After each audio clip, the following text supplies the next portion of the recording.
Navi's turn to pick.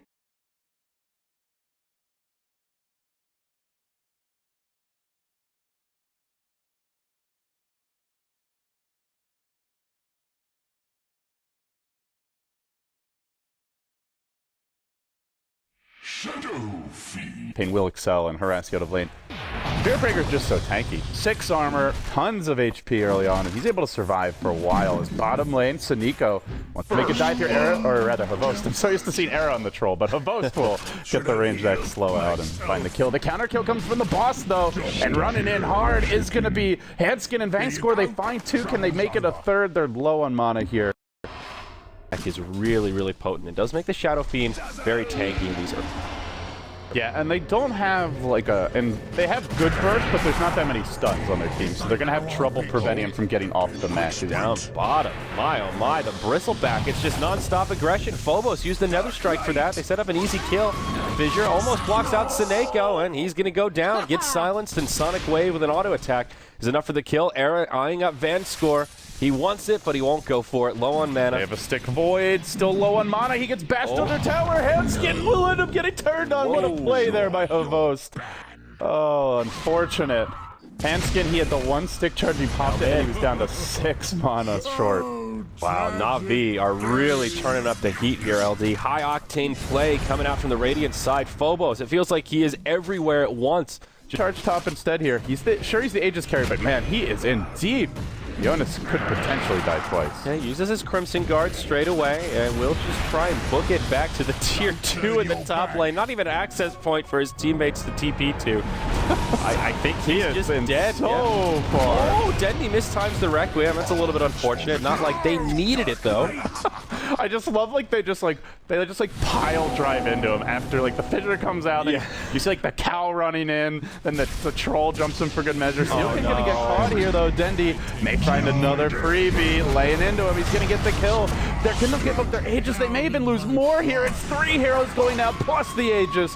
And 2 cores as well. Can Era clean up and turn this? If he gets bashed, he might even die. Oh, Era, you are playing with fire, my friend.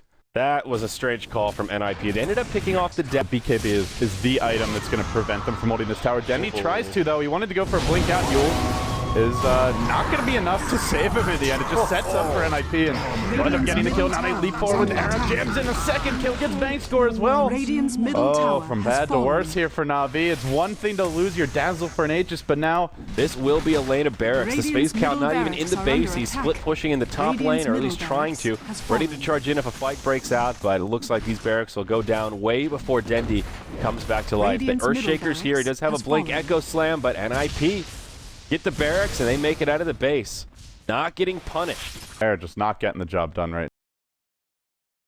Ability rune on. He does complete his Scythe of Ice, and now there's a Hex on this Quap. Gives her some more kill potential, and, well, is always scary. Eyeing up Havost, and Era pulling out his calculator here, thinking about it. This is the death of Havost if he gets caught out, and he will. The Hex to start, the Void to follow. Quapple with the Zeus there as well. An easy takedown for NIP, and they want more. They're going to use the Yules of the Zeus here to set up on Vangscore. He gets Grave for now, has an Echo Slam, but really wants to be holding this in case they get sieged and the base will get smacked down by the Bristle. 3 more deaths racked up for Na'Vi, who seem to be just collapsing psychologically more than anything else here in the mid-game. A lot of mental mistakes, just getting caught out of position repeatedly, diving too aggressively, and IP there time and again to punish them, playing more like a 5-man unit. Now, this could be 2 lanes of Rex. And if they get 2 lanes of Rex this early, almost certainly the game. Yeah, no buybacks on the 3 heroes that are in the grave right now. There's no glyph either, and NIP can siege this pretty quick. Jonas in the front lines with those Warpath stacks.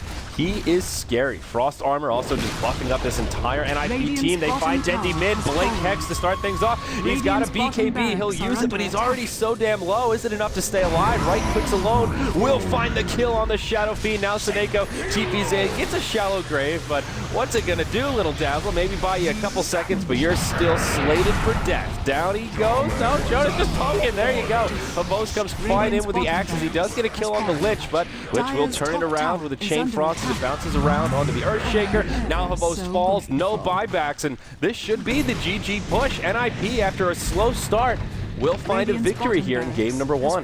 They're going for the throne. Jonas is like, let's not waste any time in blasting Na'Vi out of this game, and it is NIP up 1-0 as we get ready to head into game number 2. Radiant's middle tower. You know, that first 10 minutes, I thought Na'Vi, they came to play. They've got this high-octane aggression. They're not giving NIP any time to rest, and, well, it looks like NIP just cool, calm, and collected per usual. Turned things around. Very, very impressive. That is not a draft that you can overextend against. Na'Vi played very YOLO in the mid game. There were a lot of times where there were some fights where NIP just caught them off guard, but there were a lot of fights where Na'Vi just take very risky plays. I mean, you look at like the Spirit Breaker charging down the river from bottom to mid with no idea if NIP have wards, and then tries to back off, gets caught out and punished. I feel like that scene happened more than its fair share of time.